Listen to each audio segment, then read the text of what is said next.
Microsoft has apparently had enough of being called Microslop and has officially banned the word from the official Copilot Discord server. What was Microsoft's strategy here? Fix Copilot's reputation by telling their most online users exactly which words they aren't allowed to say?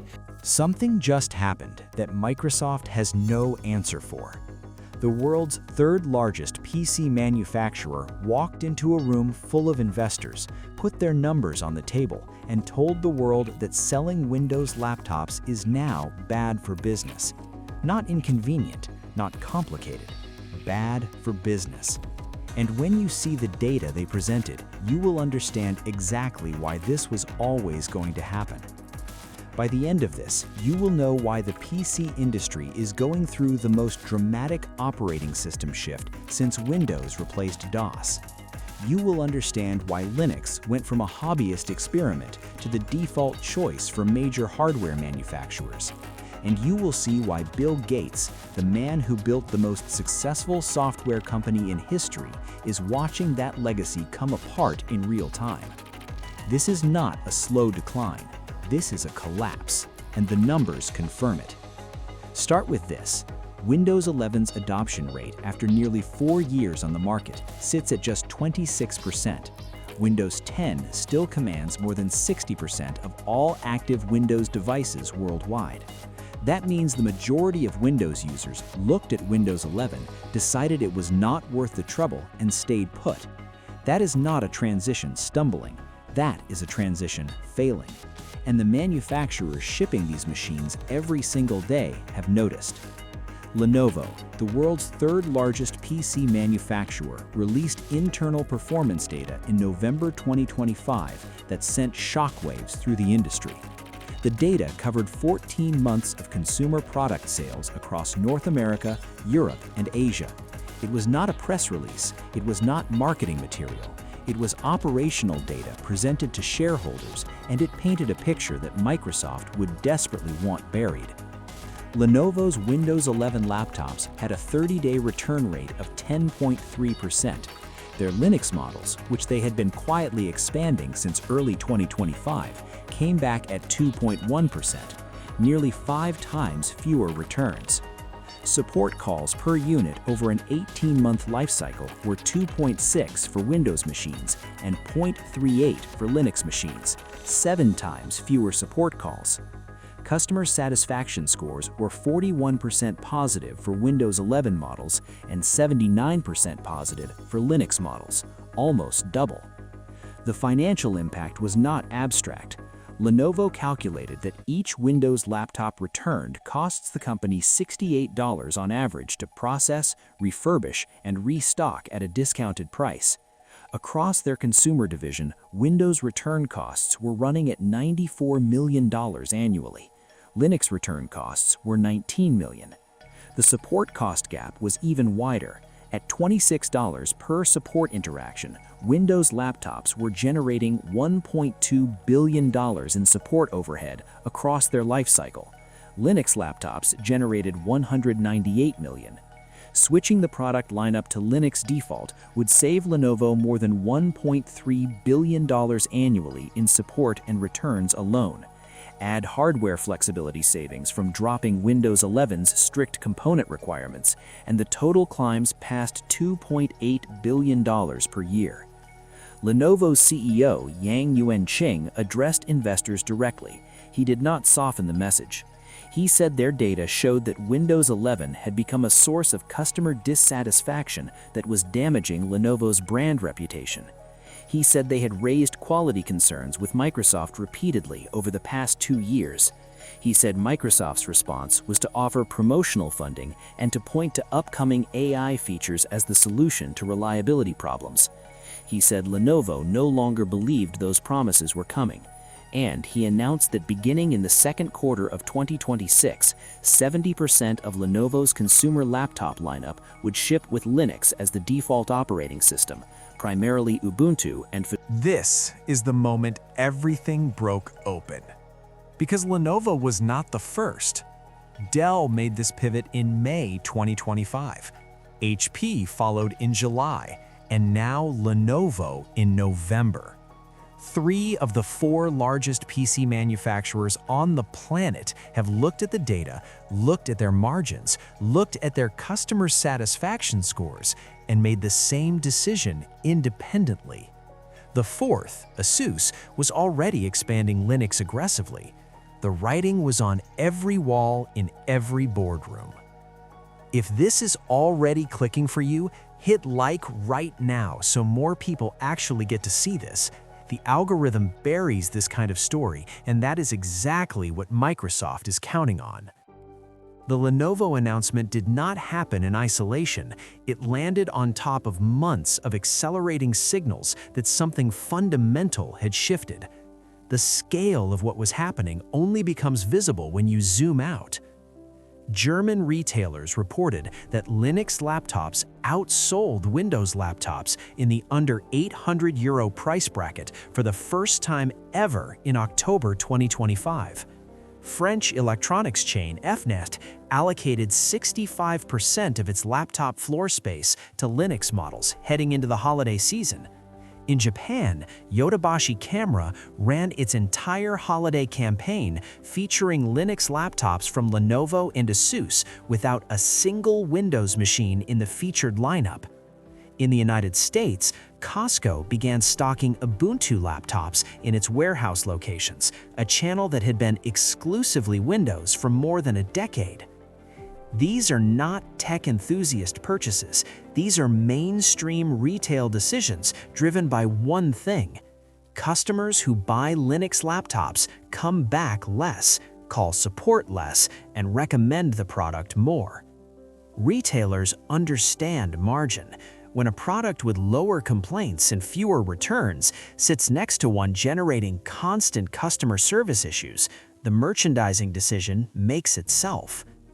Best Buy adjusted its laptop floor layouts in September 2025, giving Linux models 60% of featured display space across all major brands.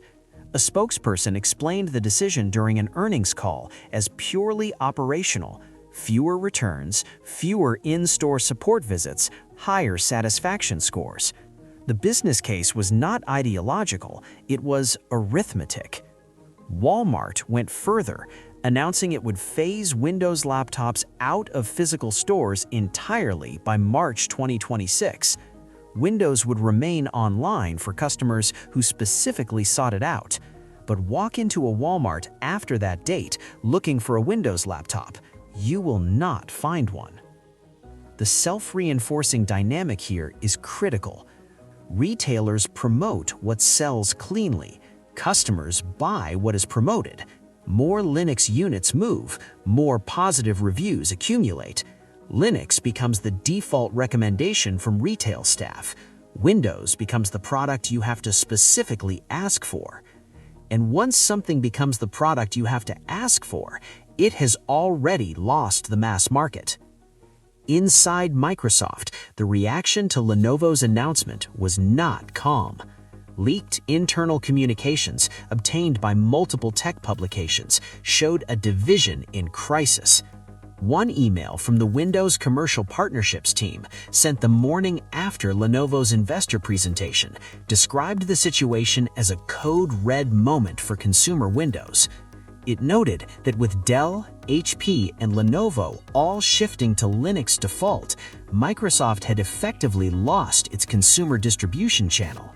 The email flagged that Windows consumer licensing revenue, which had been $21 billion in 2023, was now projected to fall below $9 billion by 2027, a 57% collapse in 4 years. Microsoft's public response was the familiar script. A spokesperson confirmed that Windows 11 continues to be used by hundreds of millions of customers worldwide and that Microsoft remains committed to delivering innovative experiences across its ecosystem.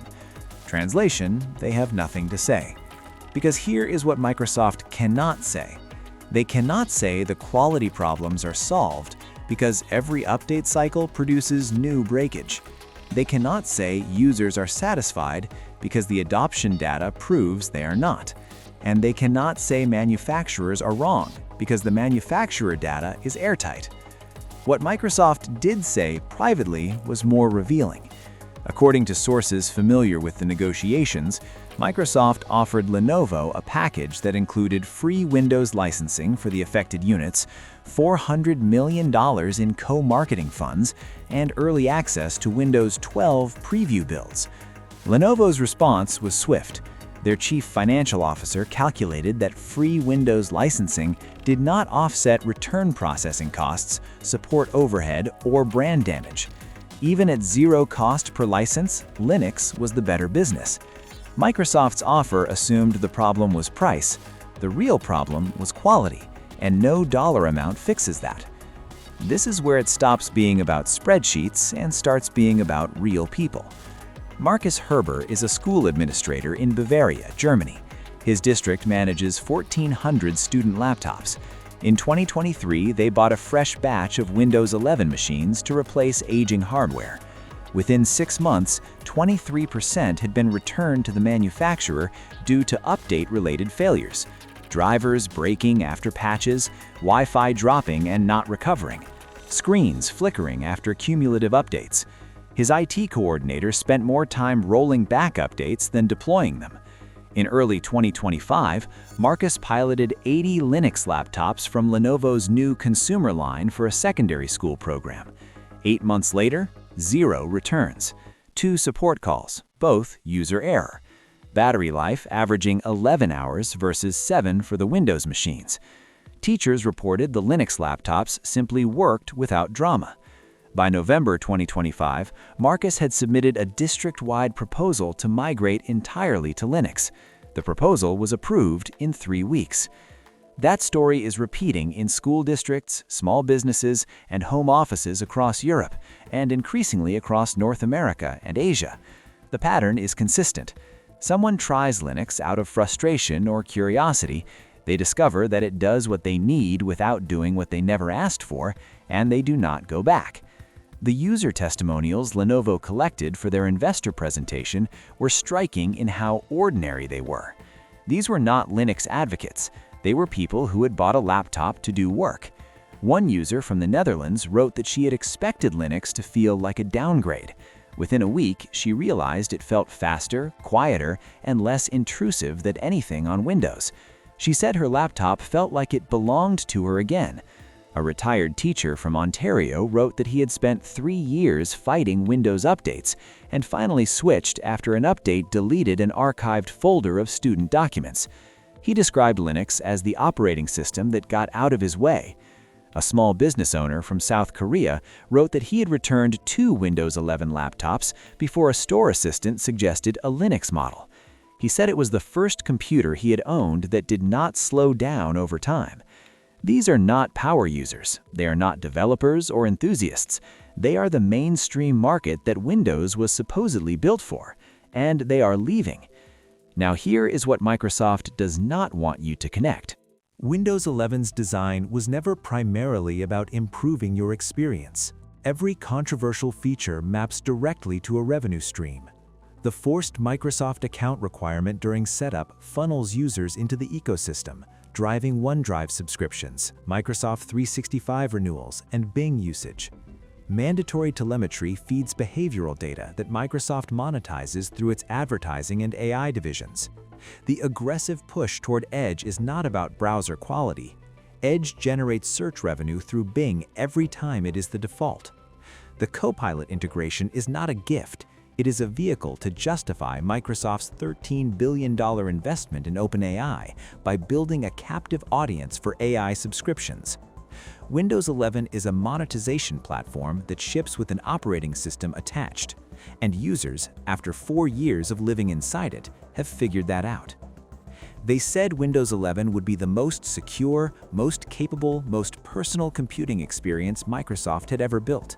What they shipped was an operating system that forces restarts during working hours, degrades performance with each update cycle, serves advertisements inside the Start menu and File Explorer, and treats user data as raw material for Microsoft's business model. They said it would help. It did the opposite of help. Think about what Microsoft specifically promised at Windows 11's launch. They said the new design was cleaner and more focused. Users got a cluttered taskbar with advertisements they cannot fully disable.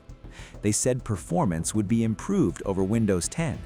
Independent benchmarks consistently showed Windows 11 performing worse on identical hardware, particularly after cumulative updates. They said security was the top priority, the reason the strict hardware requirements existed. Then the recall feature arrived, a tool that screenshots everything on your screen every few seconds and stores it in a local searchable database. Security researchers immediately demonstrated how malware could extract months of activity from that database, including passwords, banking details, and private messages. The feature, built in the name of security, created one of the worst vulnerabilities Microsoft had shipped in years. They said it would help. Every specific promise delivered the opposite. The developer community delivered perhaps the most damaging verdict. Stack Overflow's 2025 developer survey showed Windows usage among professional developers had fallen to 36%, down from 53% just 2 years earlier. Mac now sits at 35%, Linux at 29%. For the first time in the survey's history, Windows does not have a clear majority among the people who build software for it. When developers leave a platform, the ecosystem follows. The applications, the tooling, the integrations, everything slowly migrates toward where the developers went. Enterprise was supposed to be Microsoft's fortress. The argument was always that businesses were too deeply embedded to leave. Too much legacy software, too many Active Directory deployments, too much institutional inertia. That argument is eroding fast. Goldman Sachs deployed 65,000 Mac units in 2025. JP Morgan Chase is actively evaluating a move for 90,000 seats. The German federal government's mandate to migrate public sector machines away from Windows by 2026 covers an estimated 300,000 devices. France has a similar initiative covering 240,000 government workstations. These are not small pilots. These are institutional decisions that take years to reverse. Internal documents from 83 Fortune 500 companies leaked across several publications in mid-2025 revealed coordinated planning to reduce Windows dependency across large portions of their workforces. Not eliminate Windows entirely, but reduce it strategically. A memo from one Fortune 50 technology company described Windows 11 as creating unacceptable operational risk and directed IT leadership to evaluate Mac and Linux alternatives for 40% of the workforce. 40% of 95,000 employees is 38,000 people moved off Windows at a single company. The reasons cited were consistent across all 83 documents: performance degradation compared to Windows 10, user resistance to forced AI features driving support costs higher, security concerns around data collection practices, compliance risk under GDPR and similar regulations, and hardware upgrade costs required to meet Windows 11's minimum requirements, costs organizations were absorbing for an operating system that performed worse than what they already had. If Microsoft loses enterprise alongside consumer, there is no floor to catch them. Where does this end? If current trajectories hold, Windows market share in new PC sales drops below 50% before the end of 2026. Consumer Windows licensing revenue continues its collapse towards single-digit billions. More manufacturers follow Lenovo's template. More retailers restructure their floor space. More governments and school systems complete migrations that are already underway. And Linux, which spent 30 years being dismissed as a fringe alternative, becomes the default computing platform for the majority of the world. And the software ecosystem is ready for that shift in a way it simply was not 5 years ago. Every major productivity application either has a native Linux version or runs flawlessly through a browser. Google Workspace covers the document and collaboration needs of most businesses. DaVinci Resolve runs natively on Linux and is used by professional studios worldwide. Steam's Proton compatibility layer now runs more than 78% of the top 1,000 games on Linux. The gaming barrier that kept enthusiasts tethered to Windows for years is effectively gone. For everyday users and the vast majority of professionals, the software argument for staying on Windows has collapsed alongside everything else. Microsoft's only realistic path back requires something the current leadership has shown no appetite for: a genuine reset. Stripping out the monetization layer, making updates optional and rigorously tested, rebuilding the trust that 4 years of Windows 11 systematically destroyed. That would take years and billions of dollars with no guarantee of success, because the manufacturers, the retailers, and the customers have already moved on. Bill Gates built Windows into the most influential software product in history. That achievement is real and permanent. But what Microsoft's current leadership built with Windows 11 is a case study in how to destroy a dominant platform through contempt for the people using it. Every forced update, every advertisement inside the operating system, every piece of data extracted without explicit consent, every hardware requirement that rendered a working machine obsolete, each one was a choice. Microsoft made those choices deliberately, prioritizing short-term revenue extraction over the long-term trust that platform dominance requires. And now the manufacturers who ship Windows are walking away with data in hand, saying publicly they can no longer justify selling it. That is not a stumble.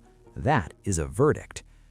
Subscribe if you want to stay ahead of where this is actually going, because the next chapter is Windows 12, and what is already happening before it even launches should concern everyone watching this space. Share this if you think people deserve to understand what is driving this shift, because the mainstream coverage is not telling this story. The data is clear, the direction is set, and Microsoft is running out of time to change either one.